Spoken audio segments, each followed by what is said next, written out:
Hi friends, so today we're gonna build some very basic sentences in Spanish. So you probably already knew this, but cat in Spanish is gato, and big and small are respectively grande and pequeño. But we can't just say cat big, gato grande. We are missing some key elements, right? So we need some kind of determiner. We have to say the cat or my cat. In Spanish, that would be el gato, the cat with the article, or mi gato with the possessive, my. So we're going to use possessives today. So my is mi, your is tu. My cat, mi gato. Your cat, tu gato. We are still missing one more element. We say my cat is big. Is a verb, is to be conjugated in the third person singular.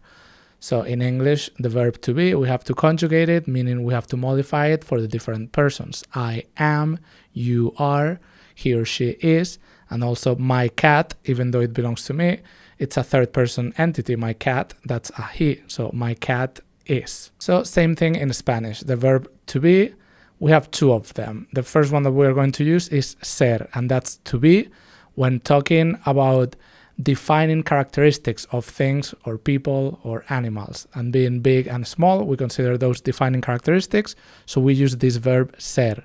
So if we were to conjugate it like in English, I am, you are, he or she is, that would be soy, I am, eres, you are, and then es for he or she or my cat. So my cat is, mi gato es. And we just have to finish the sentence with grande. My cat is big. Mi gato es grande. Your cat is small. Tu gato es pequeño. Instead of big and small, we could use colors. White and black in Spanish are blanco and negro. So my cat is white. Mi gato es blanco. Your cat is black. Tu gato es negro. We could also say that my cat is from somewhere, and being from somewhere is considered a defining characteristic, so we still use this verb ser. And from in Spanish is de, and that's a preposition. From, de. So my cat is from. Mi gato es de.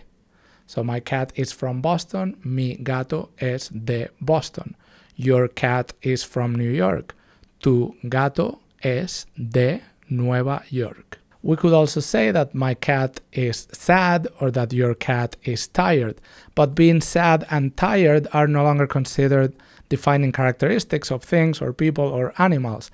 They are considered states, and for states we use a different verb. We use estar. Estar is to be, but for states. Ser is to be, but for defining characteristics. So if we were to conjugate it, I am, you are, he or she is, that would be estoy, I am, estás, you are, and está, he or she is, or my cat is. So my cat is sad will be mi gato está triste. Your cat is tired. Tu gato está cansado. And one more thing, we could also say that my cat is in some place. In is also a preposition, and in is en in Spanish. And being in some place, we use estar for that, for location. It's very different from being from a place. That's a defining characteristic. We can't change where we are from. It defines us. But being in a place is kind of like the current location. And for that, we use estar. So my cat is in Los Angeles. Mi gato está en Los Ángeles. Your cat is in San Francisco. Tu gato está en San Francisco. So here is a summary. My cat is big. Mi gato es grande. Your cat is small. Tu gato es pequeño. My cat is black. Mi gato es negro. Your cat is white. Tu gato es blanco. My cat is from Boston. Mi gato es de Boston. Your cat is from New York. Tu gato es de Nueva York. My cat is sad. Mi gato está triste. Your cat is tired. Tu gato está cansado. My cat is in Los Angeles. Mi gato está en Los Ángeles. Your cat is in San Francisco. Tu gato está en San Francisco. So that's it for today. My name is Dan Burgess, and this is Spanish Grammar and Practice with Burgess Institute.